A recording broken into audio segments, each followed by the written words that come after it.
Son las 2 de la madrugada. Nueva York. Noviembre de 1953. El hombre en el piso 13 del Hotel Statler lleva 4 días sin dormir bien. Lleva 4 días hablando solo, mirando por la ventana, diciendo cosas que no tienen sentido. Su colega, que comparte habitación con él, ya no sabe cómo calmarlo. A las 2:30 de la madrugada, el colega se queda dormido. A las 2:34, hay un sonido. No es un grito. Es el ruido sordo de un cuerpo atravesando un vidrio. Luego silencio. Luego el impacto en el pavimento 4 pisos más abajo. Cuando la policía llega al hotel, el colega del hombre muerto ya había hecho 2 llamadas telefónicas. La primera no fue al 911. La primera fue a un número en Washington que no aparece en ninguna guía telefónica. El caso se cierra en 48 horas. Causa de muerte: suicidio. La viuda recibe un sobre con dinero y una petición de discreción. A sus 3 hijos no les explican nada. Lo que nadie en esa habitación dijo esa noche, lo que nadie diría en 22 años, es esto. 9 días antes de morir, Frank Olsen había sido drogado con LSD por sus propios colegas de la CIA. Sin saberlo. Sin consentirlo. En una reunión de trabajo donde alguien vertió la droga en su copa sin que él mirara. Y Frank Olsen había empezado a hablar demasiado. Esta es la historia del proyecto MKUltra. El programa con el que el gobierno más poderoso del mundo decidió que la mente humana era un territorio que podía conquistar. Que la conciencia de un ser humano podía borrarse, reescribirse, controlarse como si fuera código en una máquina. Que para lograrlo, valía cualquier cosa. Cualquier persona. Si es la primera vez que llegas a este canal, suscríbete. Porque esto es exactamente lo que hacemos aquí. Historias que existieron. Que están documentadas. Que alguien preferiría que no supieras. Para entender cómo fue posible MKUltra, tienes que entender el año 1950. No como dato histórico. Como estado mental colectivo. La Segunda Guerra Mundial había terminado 5 años antes, pero el mundo no se había calmado. Al contrario. La Unión Soviética acababa de detonar su primera bomba atómica. China se había convertido en Estado comunista. La guerra de Corea estaba comenzando. Y dentro de los propios Estados Unidos, la cacería de espías había convertido a cualquier ciudadano en sospechoso potencial. Washington vivía en paranoia permanente. Y entonces llegaron los reportes de Corea. Soldados americanos capturados estaban apareciendo en transmisiones de radio. Sus voces sonaban vacías, mecánicas. Confesaban crímenes de guerra que nunca habían cometido. Renunciaban públicamente a sus creencias. Denunciaban al gobierno de su propio país con una precisión y una calma que no parecía humana. El término que empezó a circular en los pasillos de la CIA fue brainwashing. Lavado de cerebro. Y la pregunta que se instaló en la mente de los directivos de la agencia fue simple. Brutal. Y completamente lógica dentro de su propio sistema de valores. Si los comunistas pueden hacer eso con mentes humanas, ¿qué nos impide hacerlo nosotros primero? En abril de 1953, el director de la CIA, Alan Dulles, dio una orden que nadie iba a poner por escrito en un memorando ordinario. Autorizó el lanzamiento de un programa secreto de investigación sobre el control de la mente humana. Le pusieron un nombre en código, MKUltra. Presupuesto inicial, $300,000. Más de $3 millones en valor actual. Y ese era solo el punto de partida. Ahora necesito que te quedes con el nombre del hombre que lo dirigió. Porque sin entender a este hombre, el resto de la historia no tiene sentido. Sidney Gottlieb. Doctor en química por el Instituto Tecnológico de California. Hijo de inmigrantes judíos húngaros del Bronx. Tartamudo desde niño. Pie deforme. Estudiante obsesivo que compensaba con inteligencia lo que le faltaba en comodidad social. Gottlieb tenía una característica que lo hacía único dentro de la CIA. Era, por un lado, un hombre profundamente espiritual. Meditaba. Cultivaba su propio jardín en una granja en Virginia. Criaba cabras. Bailaba danza folclórica. Sus colegas lo describían como amable, reflexivo, casi filosófico. Por el otro lado, era el hombre más dispuesto en toda la agencia a cruzar cualquier línea. Un colega suyo lo describió así, años después, cuando ya no había nada que perder callándose. Sidney creía que el fin justificaba los medios con una convicción que era casi religiosa. Si él pensaba que algo protegía a América, lo hacía. Sin preguntas. Sin dudas. Sin dormir mal por eso. Gottlieb tomó el mando de MK Ultra con una pregunta central que guiaría los siguientes 20 años de su vida.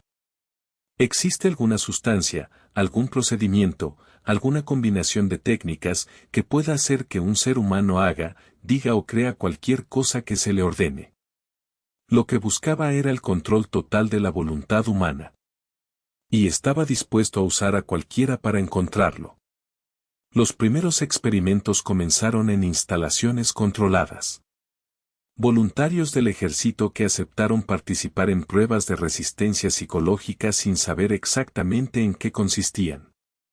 Presos en cárceles federales que recibían cigarrillos y pequeños pagos a cambio de someterse a pruebas médicas no especificadas. Pacientes psiquiátricos en hospitales que nunca supieron que eran sujetos de un programa del gobierno. Pero Gottlieb necesitaba algo más. Necesitaba sujetos reales. En condiciones reales. Personas que no supieran que estaban siendo observadas, porque sólo así los resultados serían útiles. Fue así como nació la operación que llevaría el nombre de Midnight Climax. Y aquí es donde la historia se pone verdaderamente incómoda. La operación Midnight Climax comenzó en 1954 en San Francisco. La CIA arrendó apartamentos. Contrató trabajadoras sexuales para que trajeran clientes a esos apartamentos. Los clientes, que no sabían absolutamente nada, eran drogados en secreto con LSD añadido a sus bebidas. Detrás de espejos de 2 vías, agentes de la CIA observaban. Tomaban notas. Cronometraban las reacciones. El LSD, el ácido lisérgico, había sido sintetizado apenas en 1943 por el químico suizo Albert Hofmann. Era una droga casi desconocida fuera de los laboratorios farmacéuticos. Sus efectos eran impredecibles, capaces de disolver completamente la noción que una persona tiene de sí misma, del tiempo, del espacio, de la realidad. Gottlieb estaba convencido de que era la llave para el control mental. Lo que los experimentos empezaron a demostrar era otra cosa. Algo que nadie quería escribir en los informes pero que era imposible ignorar. El LSD no hace a las personas más obedientes. No las hacía revelar secretos ni seguir órdenes. Lo que hacía era desintegrar la mente. Crear terror puro. Llevar a algunas personas a estados de psicosis aguda de los que nunca regresaban completamente. El programa no se detuvo. Se expandió. Uno de los primeros sujetos documentados fue identificado en los archivos solo como James. Un preso en la cárcel federal de Atlanta. James recibió LSD durante 77 días consecutivos. Sin interrupción. Los investigadores querían saber si el cerebro podía acostumbrarse a la droga y volverse resistente. James nunca recuperó su estabilidad mental. MK Ultra llegó a financiar experimentos en más de 80 instituciones. Universidades como Harvard, Stanford y Columbia. Hospitales. Prisiones. Clínicas psiquiátricas en Estados Unidos y Canadá. Todo bajo nombres falsos, a través de fundaciones ficticias creadas específicamente para ocultar el origen del dinero. El número exacto de personas que fueron experimentadas sin su consentimiento nunca se pudo determinar. Los archivos fueron destruidos. Pero llegamos a eso. Antes necesito contarte sobre Ewen Cameron. Porque lo que hizo Cameron bajo financiamiento de la CIA es la parte de esta historia que más trabajo cuesta creer. No porque sea especulativa, sino porque está completamente documentada. Ewen Cameron era escocés. Psiquiatra. Director del Instituto Allen Memorial en Montreal, Canadá. Era una de las figuras más respetadas de su campo. Había sido presidente de la Asociación Psiquiátrica Americana. Y bajo dinero canalizado secretamente por la CIA a través de fundaciones falsas, Cameron realizó lo que él mismo llamó psychic driving. Conducción psíquica. El proceso era el siguiente. Primero, Cameron inducía sueño artificial en sus pacientes mediante combinaciones de barbitúricos. No unas horas. Semanas enteras. Sus pacientes dormían entre 20 y 22 horas por día durante semanas seguidas. Mientras dormían, Cameron les ponía audífonos. Y a través de esos audífonos reproducía mensajes en bucle. El mismo mensaje, miles de veces. Mensajes negativos para destruir la autoimagen. Mensajes positivos para instalar nuevas creencias. Luego aplicaba electroshock a voltajes muy superiores a cualquier estándar terapéutico. Lo que Cameron buscaba era borrar una personalidad completa y construir una nueva desde cero. Lo que obtuvo fue esto. Pacientes que olvidaban quiénes eran. Que no reconocían a sus familias. Adultos que regresaban a estados de dependencia infantil. Personas que perdían la capacidad de hablar coherentemente, de controlar sus funciones básicas, de recordar cualquier cosa anterior a su internación. Una de las víctimas documentadas se llamaba Linda McDonald. Tenía 26 años cuando fue internada en el Allen Memorial en 1963. El diagnóstico que le pusieron fue ansiedad moderada. Algo menor. Algo tratable. Lo que le hicieron en ese hospital le borró los primeros 26 años de su vida. Cuando salió, no recordaba a su esposo. No recordaba a sus hijos. No sabía leer. No sabía escribir. Décadas después, Linda participó en una demanda colectiva contra el gobierno canadiense y contra la CIA. En una entrevista que dio de adulta mayor, dijo algo que no es fácil escuchar sin que algo en uno se rompa un poco. Dijo, me quitaron todo lo que yo era. No solo los recuerdos. Me quitaron a mí misma. Hay una pregunta que quiero hacerte ahora. Y quiero que la pienses de verdad mientras escuchas lo que viene. Todo lo que acabo de describir, los presos drogados, los pacientes con audífonos mientras dormían, las personas que perdieron su identidad entera, todo fue aprobado. Todo tuvo presupuesto. Todo tuvo supervisión interna. Todo ocurrió dentro de un sistema que funcionaba con procedimientos, con revisiones, con firmas en documentos. Cuando fue el momento en que alguien debió haber dicho que no y por qué no lo dijo. Escríbelo en los comentarios. Porque no es una pregunta retórica. Es la pregunta más importante de esta historia. Ahora volvemos a Frank Olson. Porque la historia de Olson es la historia que casi destruyó MK Ultra antes de tiempo. Y es también la historia de un encubrimiento tan bien construido que duró más de 4 décadas. Frank Olson era microbiólogo. Trabajaba en Fort Detrick, Maryland, en el programa de guerra biológica del ejército americano.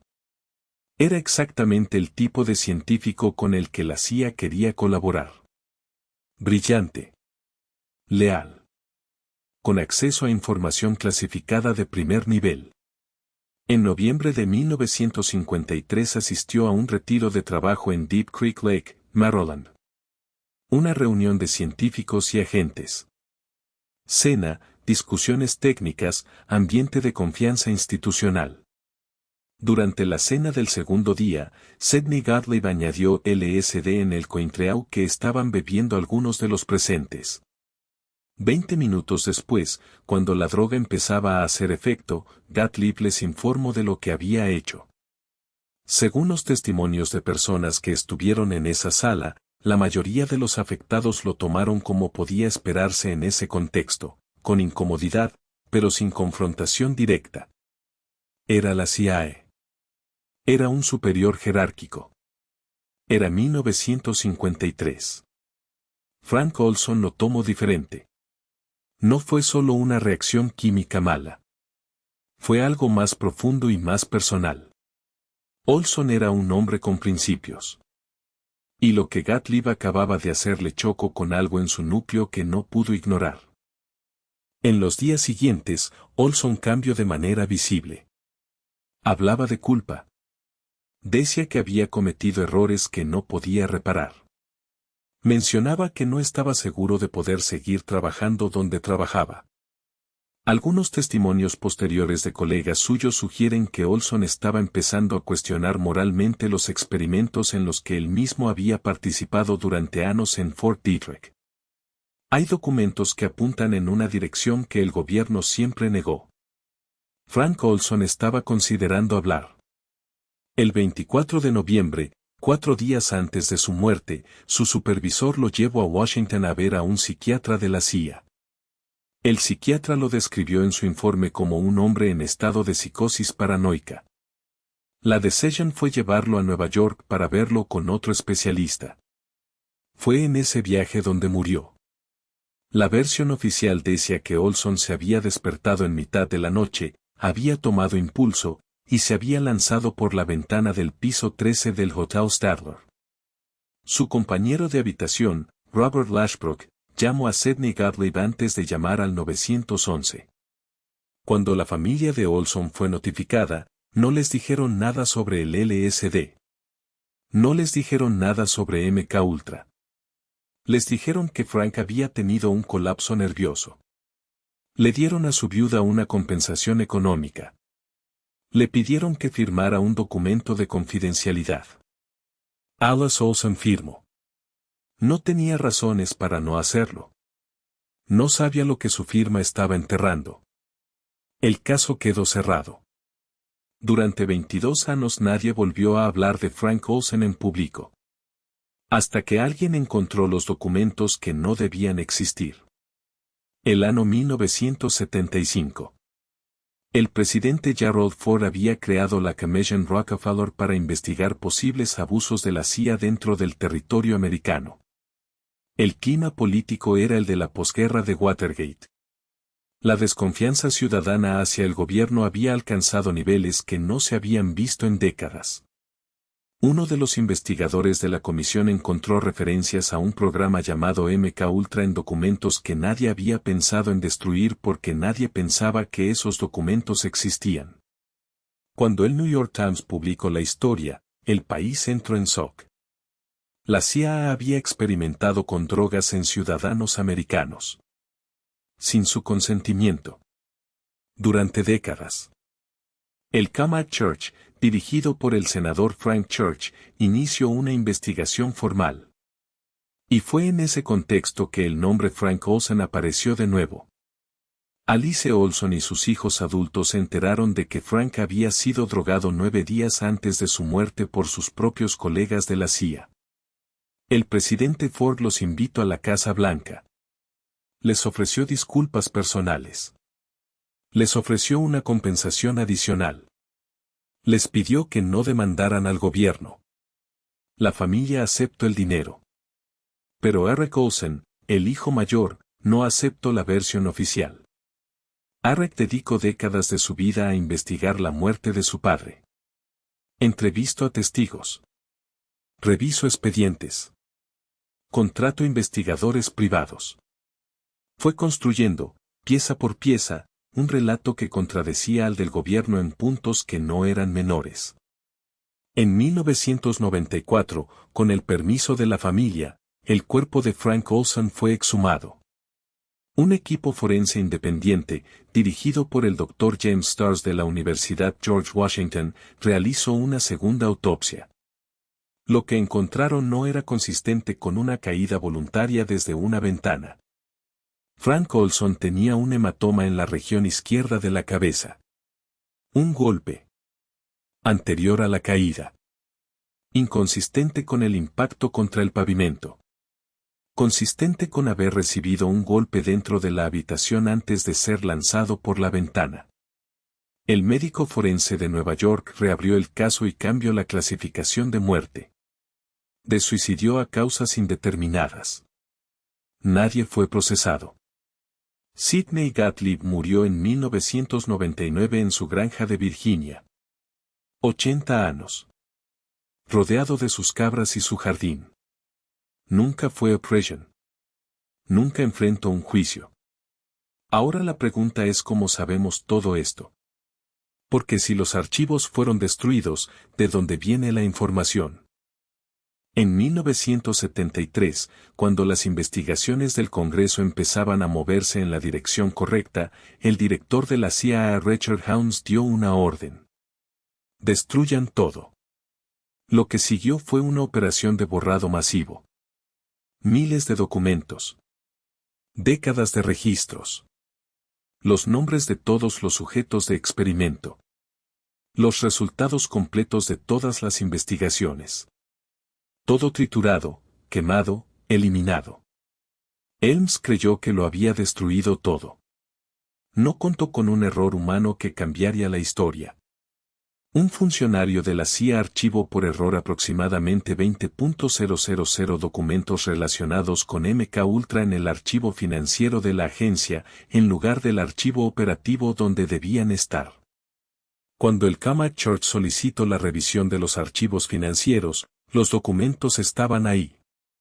20.000 páginas.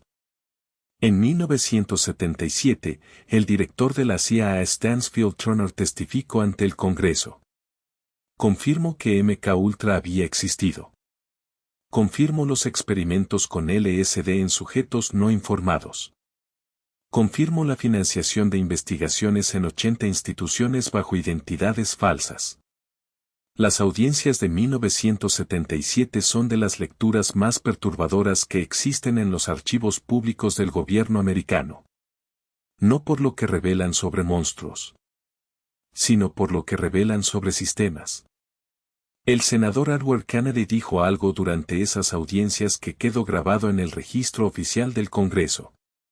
Dijo: lo que estos documentos revelan es que agencias del gobierno americano trataron a ciudadanos americanos como si fueran objetos. Como herramientas. Sin el menor reconocimiento de su humanidad. Los sobrevivientes que pudieron ser identificados recibieron compensaciones. Muchos nunca fueron identificados. Sus nombres estaban en los archivos que fueron quemados. Sus nombres no existen en ningún registro. Nunca sabremos cuántos fueron. Hay una última cosa que quiero decirte antes de cerrar. Y no es un dato histórico. Es lo que pienso yo después de haber investigado esta historia a fondo. MK Ultra fracasó en su objetivo.